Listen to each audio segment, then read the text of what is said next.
Kan yang itu, kalau yang perkaranya si Barada Eliezer dan Almarhum Joshua itu perkara yang sudah berjalan. Nah, tapi yang paling penting adalah pembersihan di kepolisian, dicuci dulu lah polisi ini kan supaya bersih. Ubah makro. Mikro itu kan ngikutin aja pola-pola, tapi kalau makronya kita rubah, beres ya. Bapak jangan caranya gimana, ya bodoh aja Bapak. Masa Bapak nggak tahu caranya? Ya kan? Saya aja tahu caranya. Ya kan? Makanya gini Pak, ya. Saya tidak membenahi hukum secara mikro karena mikro itu kebanyakan oknum. Hukum yang makro yang saya benahi. Makro itu apa? Perundang-undangannya, hukumannya, bagaimana orang harus sama hukumnya itu. Kalau oknum bisa aja Pak. Jangankan Muhammad KC, itu tetangga saya maling motor di hukum apa sampai hampir mampus dia itu. Ya kan hukum di Indonesia begitu karena oknumnya Pak. Hukumnya udah bagus, oknumnya yang nggak jalan. Itu makanya kita benahi juga sumber daya manusia hukumnya. Jangan lagi begitu gitu. Makanya makronya kita atur bagaimana orientasi mereka berpikir tentang hukum, bagaimana mereka orientasi berpikir tentang keadilan, bagaimana orientasi mereka berpikir tentang hak asasi manusia. Kan itu harus dibenahi dulu. Siapa yang benahi? Ya kita. Ya, kalau kita nggak bisa ya saya.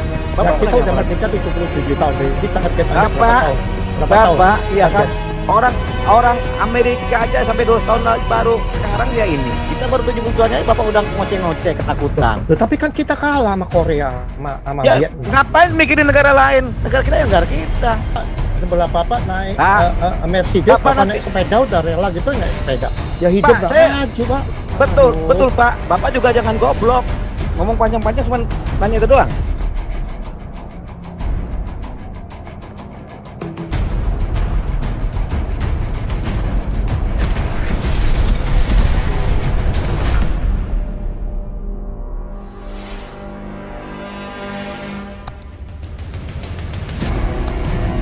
Mercusuar, Amerika lagi nih, Amerika semua nih, gimana nih?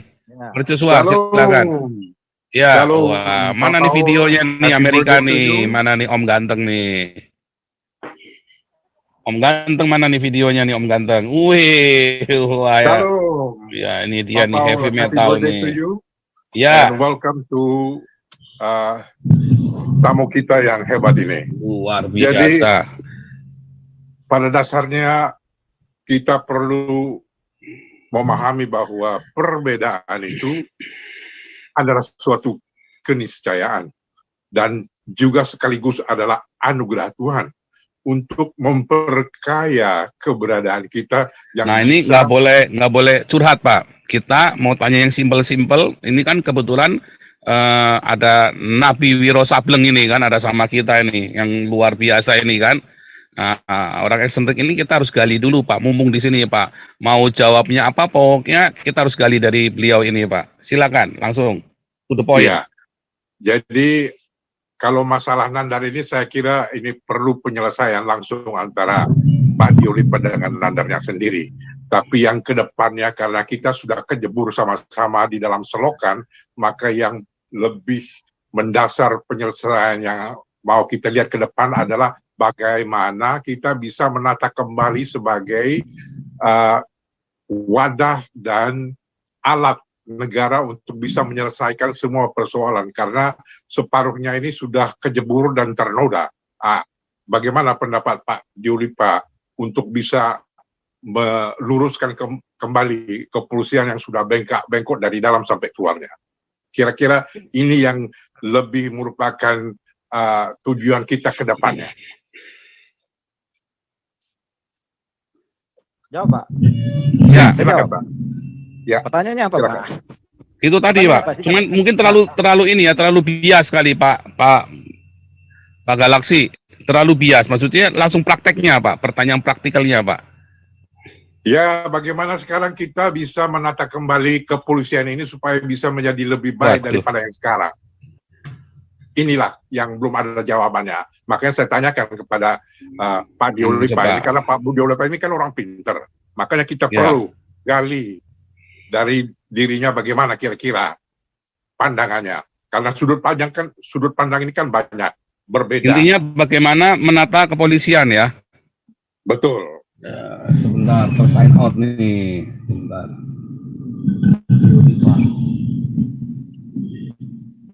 Yang jelas kita perlu mengundang misalnya Pak Susno Dwaji nantinya dan seterusnya supaya bisa ada masukan-masukan. Sekarang kita berikan kesempatan kepada Pak Diolipa sebagai pengacara yang punya otak emas yang bisa memberikan masukan yang kita perlukan. Karena sekarang ya langsung Pak Diolipa. Masyarakat jadi nggak tentu arahnya sekarang. Udah boleh saya jawab belum? Ya, langsung. Langsung ya. Soalnya udah ngantuk, panjang tanya makin tidur aja. Ya. Jadi kan begini, apa-apa, kan kalau udah setengah dewa begitu kan sambil tidur merem-melek kan bisa jawab. Jadi begini Pak Paul. Itu dia. Jadi ini sekarang sedang berjalan, yaitu proses reformasi polisi. Dari gejolak-gejolak ini, dari proses yang ada, itu mengarah ke lebih baik. Ini lagi berjalan prosesnya, Pak. Ya kan? Nanti ke depannya ada pergantian-pergantian pimpinan polisi. Ada, ini diganti, dicari yang lebih bersih. Kemudian asesmen buat kenaikan jabatan juga lebih ketat. Kemudian asesmen terhadap tes terhadap orang yang baru masuk polisi juga diperketat.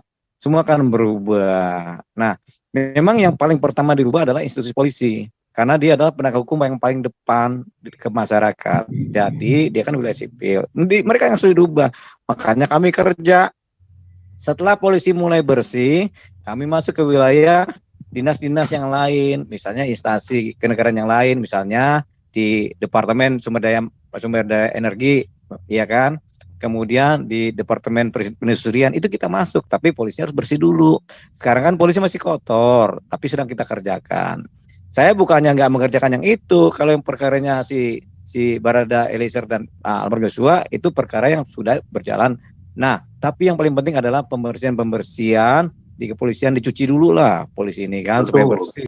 Ya, kalau udah bersih itu bagus. Nah, ini sedang dikerjakan Pak. Baik Kapolri, baik Wakapolri, baik Pak Mahfud MD, baik saya. Ini kita semua punya jaringan yang sama. Baik LSM, semua dalam rangka itu. Jadi biarkanlah proses berjalan. Mungkin 6 bulan ke depan sudah baik nih polisi ini, Pak. Ya, ini kan treatment, Pak. Namanya orang sakit kan disembuhkan. Ada yang diopname 2 minggu, ada yang 3 minggu. Ini mungkin 6 bulan opname. Iya, supaya jangan muncul lagi sambo-sambo baru gitu, Pak. Oh ya, enggak. Sambo ini juga kan Kristen juga ini Sambo ini kan. Iya. Tapi kira-kira bisa tuntas nggak nih Pak? Bisa tuntas nggak Pak ini? Yang ini kita lihat ya, si Kapolri ini berani nggak sekalian beres-beres ini sampai tuntas nih gara-gara Sambo ini? Harus tuntas, kalau nggak rakyatnya yang ngomong. Enggak, ini kan dari penerawangannya Nabi Diolipa ini kan tuntas nggak di masalahnya kan? Tuntas. Sanggup nggak nih kira-kira? Sanggup nggak nih Kapolri ini? Santai. Yang penting Bapak berdoa aja, ya kan? Kan Bapak kan nggak main. Biar saya yang berperang, Bapak yang berdoa. Tuntas, santai-santai aja ya. Wah ini oke, Supriyadi langsung. Supriyadi. Makasih. Ya, Supriyadi lalu Andi Amerika ya. Ini Supriyadi kita balik ke Solo, lalu balik ke Amerika lagi. Ya, Supriyadi. Shalom, Pak Paul. Shalom. Ya, sambil Pak. Pengumuman ini ya tadi ambulannya udah jadi ya. Jadi kita nggak ngibul-ngibul ya. Ini ambulannya udah jadi ya, yang punya Damaris ya. Oke, lanjut Pak Supriyadi. Ambulan buat apa nih? Ini ambulannya buat jemput ini, buat jemput Kamarudin. Oh, kira buat jemput saya nih. Oh, jangan dong. Nanti kalau Bang Diolipa kan kemarin pakainya ini lambe kini ya kan. Lanjut Supriyadi. Lambe turah. Lambe kini. Ya. Salam berkat. Ya, damai sejahtera Bang Diolipa. Bang, ini ada 2 pertanyaan singkat aja, SPDT singkat padat dan jelas ini. Saya kan muridnya ini Nabi 26 saya. Bang, ini Bang. Muridnya Yesus toh. Muridnya Yesus. Iya, pengikutnya Nabi 26. Iya, tapi nabinya kan Pak Paul, iya. Bang Diolipa, saya tanya satu Bang ya. Ini maaf Bang ya, sebelumnya jangan marah nih. Waduh, nanti setelah saya langsung dilaporin di kabar reskrim nih. Bang Diolipa ini pergerakannya Abang ini ada unsur politis nggak Bang? Itu yang pertama ya Bang ya. Yang kedua, Bang nanti kalau seandainya saya punya anak ya Bang ya, saya minta izin dulu Bang. Saya boleh nggak namanya saya Diolipa ini Bang? Ngefans saya Bang sama Abang. Makasih Bang ya, Yesus berkati Bang. Santai loh ya. Jadi begini, Ini saya mau dikirimin duit nih, tiba-tiba Kan ini apa? jadi kita biasa buat foya-foya kan, dukung Oh, Diolipa Yumara foya. melawan Nandar, transfernya ke Damaris tetap ke Galarua, tapi nanti belakang kasih 1 2 3. Nanti kita open ya, rekening bulan ini kita open ke Bang Yumara bahwa ini uang untuk mendukung perlawanan melawan Nandar, karena memang banyak orang-orang yang sebel dengan Nandar ini ya. Dan Nandar ini memang salah satu pendukung 212 ya kan. Jadi kita memang teman-teman tadi bilang kasih perlu juga, oh bukannya nggak sayang ya, tapi kita sayang sama Nandar. Siapa tahu di penjara bertobat ya, kayak Yusuf Roni kan. Ya lanjut. Ya, tadi pertanyaannya apa tadi? Boleh nggak kasih nama anak Diolipa? Salah. Apa tadi? Yang satu ini Pak, pertanyaan saya Politik. ini Bang, ya apakah pergerakannya Bang Jangan-jangan Bang Diolipa ini, Pak Diolipa ditunggangi politik tertentu nih, kayak Kamarudin nih. Nah, Jadi begini, semua gerakan kenegaraan untuk membersihkan negara itu adalah gerakan politik. Politik itu kan strategi dan taktik, ya kan? Kan saya selama ini pakai strategi dan taktik, berarti saya melakukan gerakan politik. Tapi kan untuk negara bersih, ya kan? Bukan untuk kepentingan partai. Saya tidak pernah ikut partai, tidak pernah ikut kenegaraan, tapi saya adalah aktivis 98. Ya, tentunya ada gerakan-gerakan intelijen yang bareng-bareng saya, tentunya membantu saya. Kadang-kadang saya menggunakan mereka, kadang-kadang mereka memberikan informasi yang lengkap ke saya. Tapi saya adalah bagian daripada intelijennya negara. Ya, jelas ya. Untuk kepentingan apa? Supaya negara bersih, ya. Jadi saya bekerja secara politik. Politik itu untuk kepentingan negara, bukan untuk kepentingan partai. Begitu. Ya santai lah, makanya saya hidup baik-baik aja. Ntar malam nih kalau saya udah diusir dari sini kan saya tinggal tidur, besok bangun siang, ya kan? Ya. Jadi apalagi yang kedua. Enggak, jadi bukan karena partai politik tertentu intinya ya. Karena dari kemarin kita nunggu nih. Saya nggak ada partai politik, saya kan sendiri hidupnya. Ini aja untung masih ada bini yang suka nemenin. Kadang-kadang bini juga kabur kalau sama saya mah. Tiba-tiba ngilang aja 2 hari dia kan begitu kan di kamarnya. Gawat. Saya sendirian aja di hotel mana itu sendirian. Bini Alexis itu ya? Bukan Alexis dong, yang lain-lain lah. Oh, Crown. Ya. Mana? Sun City. Bebas aja kan begitu. Minum dulu deh. Ya. Iya, minum yang banyak. Amerika lagi, Andi USA. Ya. Oh, tadi ada Jonathan Nander, mana nih? Jonathan Nander nggak jadi masuk ini. Ya, jadi masuk nih ketemu Tuhan di sini. Kedua, Pak. Bang, pertanyaan kedua, Bang. Oh iya, anaknya boleh nggak itu? Gimana tuh? Boleh nggak, Bang? Namanya Diolipa, Bang. Ditulis saja Diolipa Yumara. Boleh. Tapi ujungnya ada ujungnya, Pak. Iya, siap. Ada Diolipa Yumara, ada ujungnya lagi tuh, ada kodenya tuh. Saya kasih kode ya. Mau? Iya. Diolipa Yumara. Diolipa Yumara KW. Makasih Bang ya, Diolipa ya, Tuhan Yesus Andi USA lagi, Amerika lagi. Yang baru selesai, mijit yang penting-penting. Ya, salam makan babi, salam anti kadrun. Anyway, ini video saya nyalain nggak bisa Pak. Jadi bukannya saya nggak mau tahu wajahnya ya. Anyway, cuman saya tadi agak nggak setuju dengan Pak tamu kita ya, soalnya secara itu mengampuni. Saya dari lahir udah dipanggil Cina ya, Bapak saya bilang udahlah ampunilah mereka karena. Tapi sampai sekarang kejadian 98 Cina juga yang diimbat. Jadi kalau kita bilang udahlah ampunilah mereka. Jadi nggak maju-maju nih negara Pak, benar nggak ya? Terus kedua, ini bukan perang agama, enggak. Kamu mau agama aja, mau jungkir balik pun saya nggak peduli. Tapi kalau agama itu dipaksakan ke saya, itu saya mulai berontak. Contoh soal ibu negara yang mewakili Indonesia, kenapa mesti pakai jilbab? Kalau pidato pakai Assalamualaikum warahmatullahi wabarakatuh, kenapa itu bahasa Arab? Pakailah bahasa Indonesia yang baik dan benar. Itu seperti saya di sini ya, di California. Saya nggak setuju dengan LGBT ya. Tapi saya nggak peduli, kamu mau sama laki, mau sama binatang, saya nggak peduli. Tapi kalau itu pelajaran itu udah mulai diajarkan sejak kelas 4 SD, itu saya berontak. Kenapa kamu memaksakan ajaran itu buat ajaran anak saya? Itu loh Pak, jadi di Indonesia ini bahasa Arab ya.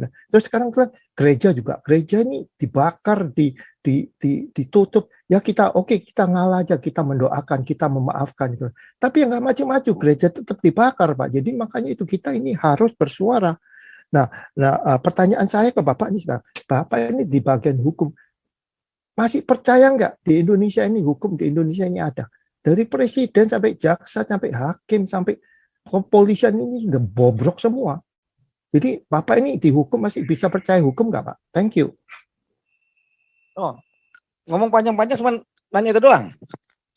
Iya dong, Karena soalnya kamu jangan. Iya, ini salah satu korban persekusi juga ini Pak Diolipa. Jadi yang maksudnya itu kan jelas sekali. Pak Diolipa tadi ngomong nggak realistis gitu loh, karena orang-orang ini kan korban-korbannya ini kan. Gitu loh. Saya jawab. Hmm. Sembari garuk-garuk kepala ya, gatal soalnya. Boleh, Jadi garuk-garuk begini. ketek juga boleh. Kalau saya udah nggak percaya sama hukum, ya ngapain saya nongol-nongol di sini, ya kan? Kalau saya udah nggak percaya sama hukum, sekarang pindah ke Australia saya kan, yang ada hukumnya, ya kan? Tapi kan saya masih tinggal di Indonesia. Mau nggak mau kalau hukum orang pada nggak percaya, saya harus bikin supaya hukum dipercaya. Kalau orang-orang sudah nggak percaya hukum, tentunya saya harus bikin hukum bisa dipercaya supaya ada penegakan hukum, supaya orangnya tertib lagi. Jadi kalau semua orang nggak percaya, terus kita ngapain? Apa kita ikut nggak percaya juga, ya kan? Jadi nggak apa-apa orang nggak percaya hukum, biasa aja buat saya sih. Cuman kalau banyak orang nggak percaya hukum, tentunya kan saya harus benahi hukumnya. Tugas saya kan membenahi hukumnya supaya orang percaya lagi. Makanya saya tetap percaya hukum bisa dibenahi, ya kan? Tapi kalau kita udah pada pesimis semua, buat apa? Ya tinggal aja di Amerika. Caranya gimana? Kalau Caranya gimana? Seperti Muhammad Caranya Kece. gimana? Seperti Muhammad Kece. Hakimnya dua itu berjilbab. Jadi mau ngelawan itu gimana? Caranya piye? Betul, itu kan sifatnya mikro, Pak. Kan yang kita rubah makro. Mikro itu kan ngikutin aja pola-pola mikro. Tapi kalau makronya kita rubah, beres, ya. Bapak jangan caranya gimana. Ya bodoh aja Bapak. Masa Bapak nggak tahu caranya? Ya kan? Saya aja tahu caranya. Ya kan? Makanya gini, Pak. Pak, ya. Saya tidak membenahi hukum secara mikro karena mikro itu kebanyakan oknum. Hukum yang makro yang saya benahi. Makro itu apa? Perundang-undangannya, hukumannya, bagaimana orang harus taat sama hukumnya itu. Kalau oknum bisa aja, Pak. Jangankan Muhammad Kece, itu tetangga saya maling motor di hukum sampai hampir mampus dia itu. Ya kan hukum di Indonesia begitu karena oknumnya, Pak. Hukumnya udah bagus, oknumnya nggak jalan. Begitu. Makanya kita benahi juga sumber daya manusia hukumnya. Jangan lagi begitu. Makanya makronya kita atur, bagaimana orientasi mereka berpikir tentang hukum, bagaimana mereka orientasi berpikir tentang keadilan, bagaimana orientasi mereka berpikir tentang hak asasi manusia. Kan itu harus dibenahi dulu. Siapa yang benahi? Ya kita. Ya, kalau kita nggak bisa, ya saya. Bapak kita udah merdeka 77 tahun. Jadi target Anda berapa tahun? Berapa tahun? Iya kan. Orang Amerika aja sampai 200 tahun lagi baru sekarang dia ini. Kita baru 70 tahun aja Bapak udah ngoceh-ngoceh ketakutan. Tapi kan kita kalah sama Korea sama Vietnam. Ngapain mikirin negara lain? Negara kita ya negara kita. Ya negara rakyat lu itu miskin, kelaparan. Iya, siapa tahu Korea itu lebih pintar dari kita. Kan kita mana tahu. Buktinya kan yang bikin mobil kan orang Korea semua yang pintar, kita bodoh-bodoh aja. Makanya kita dalam kapasitas kita ya kita benahi. Jangan Bapak bandingkan kita dengan orang Korea, dengan orang apalagi dengan orang Israel. Nggak mampu kita, orang otak kita akhirnya jongkok semua. Enggak, lihat ini kemerdekaannya udah berapa tahun? 77 tahun. Bapak jangan banding begini, Pak. Jangan selalu suka membanding-bandingkan orang. Bapak nggak akan pernah puas kalau suka begini. Loh, enggak banding buat kita bener, maju. Pak. Kamu nggak bandingin orang, nggak bisa Bapak, maju. Iya, Pak, kalau saya banding sama tetangga saya yang punya rumah mewah, saya gila, Pak. Rumah saya aja kecil. Jadi kamu harus usaha beli rumah bagus. Ya kan saya usaha sendiri, ngapain saya bandingin? Makanya gini, jangan pernah kita membandingkan dengan orang lain. Ke usaha sendiri aja. Ya, kalau usaha kita bagus ya bagus. Bapak, itulah ilmu perbandingan Bapak. Sebelah Bapak naik Mercedes, Bapak naik sepeda udah rela gitu naik sepeda. Ya hidup nggak maju, Pak. Betul Pak. Bapak juga jangan goblok ya. Kita nggak usah bandingin orang lain. Kita harus usaha sendiri. Siapa tahu kita kaya. Buktinya saya ini kaya banget, nggak saya banding sama tetangga. Rumah saya 10 Pak. Iya kan? Apa saya banding sama tetangga kan? Maju saya. Terus Bapak bilang saya nggak punya duit. Pak, saya orang paling kaya Pak di kampung sini Pak. Rumah saya 10. Benar. Di Jakarta. Benar. Ya, tapi tetangga Anda itu anak sekolah nggak pakai sandal, itu gimana perasaan bodo amat. Bapak? Makanya itu perasaan kamu. Makanya jangan begini, jangan kita banding-bandingkan dengan orang lain. Oh Korea begini, oh Jepang begini. Ya nggak usah. Kita harus percaya sama diri kita sendiri. Biar orang lain melihat kita. Ya, buat apa kita banding-bandingkan sama orang lain? Gitu ya Pak ya. Nah, orang lain melihat kita, sekarang kita di sini. Bebas ya, aja. Jawabannya Bebas sudah aja. Pak Andi. Intinya pokoknya payah deh, pokoknya orang berjuang payah. sebisanya Pak Andi. Intinya Iya begitu dong. Pak Andi. Jangan nangkap. jangan jadi takut. Cuma ini nanti panjang nanti. Tapi ini ntar ini Amerika lagi ya.